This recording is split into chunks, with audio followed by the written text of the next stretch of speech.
What is happening in the net? J Gamer Dude here, and so Sony announced this thing called Project Q at their most recent.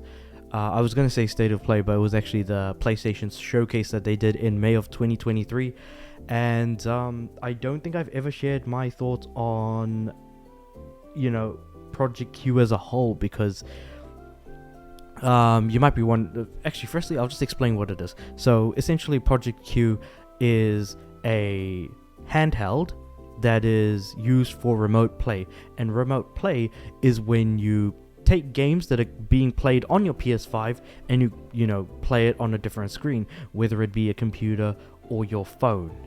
And it's streamed through Wi-Fi generally, unless of course if you're on PC you might have it cabled up and it might work a tad bit better, but you kind of need cables on both the PS5 end and on the PC end. So essentially it's Project Q, on the other hand, is through Wi-Fi only, so it's streaming games from your PS5 directly onto a device through only Wi-Fi, and it only uses that remote play functionality.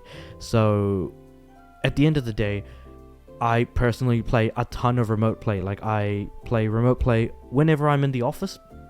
I'm always remote playing Gems of War because the game is kind of playing by itself in auto battle mode, while I just leave it and then select the next battle, turn on auto battle mode, and just kind of let it do its thing. So there's grinding going on while I'm doing my actual job in the office. However, I can only really use remote play in the office when I'm using, say, like a VPN or something like that. In the case of Project Q, that's not going to be so viable. But also, the fact that it only works through Wi-Fi, which is pretty sketchy to begin with. Streaming over Wi-Fi isn't necessarily great, and it can't provide a particularly great experience unless you're only playing at home, and even then, the country that I live in, the Wi-Fi can be dodgy at best and probably not provide that 5 megabytes per second that you need to be able to have a great experience, let alone play more faster paced games than a match 3 puzzle game like Gems of War. So at the end of the day, I look at this device and think to myself, okay, so it's essentially just someone took a whole DualSense, snapped it in half, and then super glued a giant screen into the middle of it, but it still has the functionality of the DualSense in terms of adaptive triggers and the vibrations and everything. What's the point of it if you can just use your phone and use backbone controllers on it, or you can play games on your PC while syncing your DualSense wireless controller to it? And that's why I'm kind of having difficulty figuring out, because again, like I said, I play a lot of remote play. I can't even find a use for this as someone who actively uses a device for which it was intended for, and it seems to be nothing more than a gimmick similar to the Wii U gamepad, rather than a Switch, which is kind of shocking given that the Wii U failed massively. And so, because you can't play games on this natively, it kind of kills any idea or reason to have it. In fact, the use case just feels so unnecessary. It's just a device that no one asked for, because if anybody asked for a handheld from Sony, we would expect more like a PSP or more like a PS Vita. PSP was great, and hacking it, downloading games, playing it on there, that was all great.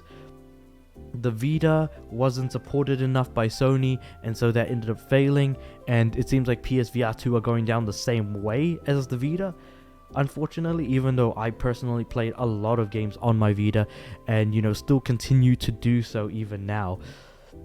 But this, and keeping in mind, I remote play on my phone maybe for hours and hours at a time. Yes, it does kill my battery, but I always have the charger plugged in. What makes the whole thing even harder to stomach with this device in particular, though, is that in this DualShockers article that I've got up at the moment, which kind of goes around and explains what Project Q is, it will only have 3 to 4 hours of battery life. Which, if you've got an active gaming session going on, good luck with trying to make that work. if the Wi-Fi dodgy connection and input lag wasn't bad enough to deal with, you've also only got 3 to 4 hours of battery life on this device, which just feels so unnecessary as well. What then makes it even worse is what could this thing potentially cost, because I've seen a lot of people on YouTube talk about this device and think, you know what, $200 sounds about right. But I look at that and I think $200 USD for that is way too overpriced. $150 is very expensive, and I would rather it be listed as $99 or $100 USD. If I can't even think of a good reason for why this device should be made, I certainly should not think of like what on earth like the pricing model is going to be, let alone the poor battery life, the lack of a use case, and on top of that, it just seems to have completely just not really done anything to it doesn't really benefit the person who's even using it. Again, even if you do use a lot of remote play, you can just chuck a couple of backbone controllers on your phone and you're good to go. Or a backbone controller, really. It kind of like splits in half, so I kind of thought of it as like a couple, but no, it's just a single thing. And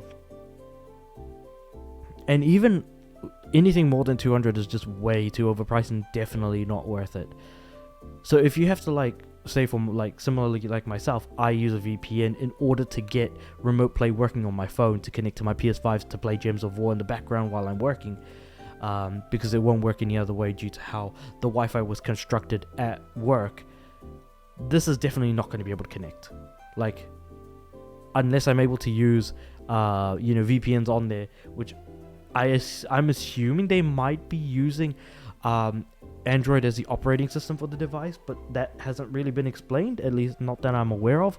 And even then, the Steam Deck is probably going to do a better job at streaming device games from your PS5 via remote play than this device might. It's not even hit the market. Everyone's looking at it completely confused and not able to make any sense of it, heads or tails. And I'm thinking to myself, do I have much of a need for it? Absolutely not. I would rather that, Sony make a proper handheld like the PSP or the PS Vita, because at least those consoles had good games. But at the same time, it sucks to say, but I don't think Sony is actually going to be supporting it enough in order to allow it to succeed if PS Vita is anything to go by. So at the end of the day, it's just I think everyone just loses talking about something like this. Everyone just lost. The players are losing for not being able to get an adequate device. Sony is losing for putting out a device that might not even sell and they might lose money on it. And then everyone loses because then when Sony loses the money and they're not able to make it back or make any money on the device that they're trying to make or create, then that'll kill any incentive in order for anything else to be done about it. And I'm going to be making a video on another topic later on, but I read a very good phrase on a YouTube comment section, which was there's a problem if something does not sell enough, and there's a problem when it sells too much. So like if it sells too little, it'll get cancelled or production will be stopped and it will no longer be produced or provided from that point onwards. But if it sells too much, it becomes too popular, and this thing then just becomes way too mainstream, and you feel like you're not an expert in something anymore. This significantly less applies to hardware and more so to the topic that I'll be talking about later on, which saturates them. It actually causes more so saturation on the market when it becomes mainstream and more people want it. But sometimes that can be a good thing. For the next topic I'll be talking about, that is not the case. But yeah, so like if it doesn't sell enough, it doesn't go anywhere. If it sells too much, it'll oversaturate the market. And I guess we're kind of seeing that with the Steam Deck, of it selling too much, whereas the Vita didn't sell enough. So yeah, remote play, it's pretty much what this DualShockers article says at the end over here. Remote play has its fans. Not just the writer of this article, but I myself am also one of them. And it isn't a portable system, then what the hell are we even doing with this? Like, what is this idea meant to be or intended for? I just cannot in good conscience think why anyone would want to spend money on this. And it kind of seems really dumb of an idea for Sony to go down, especially since they're so hesitant on making a proper handheld. Why not just go down that road? But they've already released the PSVR 2 and they're not supporting it, so again, I kind of question, what is the point? So yeah, at the end of the day, I don't know, man. It just, I don't know. But yeah, let me know what you guys think about Project Q in the comments below. I've shared my thoughts on it, and I'm not a fan of it. I do want to get it just out of curiosity, but I am not going to spend too much money on it.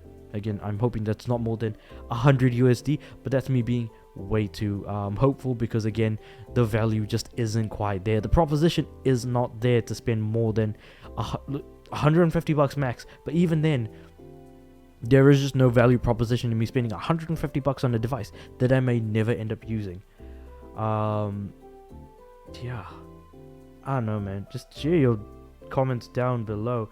I'd be very interested to see how everyone thinks, or what, like, everyone's thoughts are. But yeah, I'll see you guys next time.